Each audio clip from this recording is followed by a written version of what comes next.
রাজামশাই খাবার খাচ্ছে, তার খাবার খাওয়া শেষ হলে তার খাবারের মধ্যে আমি বিষ মিশিয়ে দেব। এই নিন, আপনি এটা পান করুন। আরে আরে, কাজ হয়েছে তো দেখি। বিষটা পান করার সাথে সাথে জাহাপনা মাটিতে লুটিয়ে পড়লো, সে মারা গিয়েছে। আরে এটা আমি কি দেখলাম? আমার সৎমা আমার বাবাকে মেরে ফেলেছে। সেনাপতি, তুমি তাড়াতাড়ি এসো, দেখে যাও আমার সৎমা কি করলো এটা।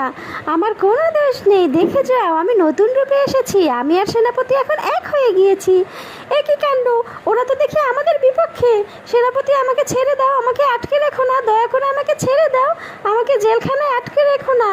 এখন থেকে আমরাই রাজমহলে রাজত্ব করবো, এটা আমাদের রাজপ্রাসাদ। তাড়াতাড়ি এখান থেকে চাবি দিয়ে খুলে আমি পালিয়ে যাই। বাবা, আমি তোমার হত্যার প্রতিশোধ নিয়েই ছাড়বো। তুই আমার বাবাকে মেরে এখানে আরাম করে ঘুমাচ্ছিস, তোর ঘুম আমি হারাম করে দেবো। তুই আমাকে জানিস না আমি কে।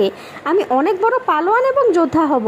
আমি আমার বাবার হত্যার প্রতিশোধ নেব। বাবা, তুমি শুধু আমার জন্য দোয়া করে যাও।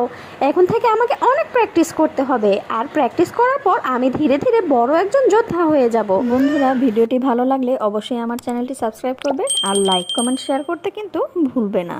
নেক্সট ভিডিও দেখার আমন্ত্রণ রইল।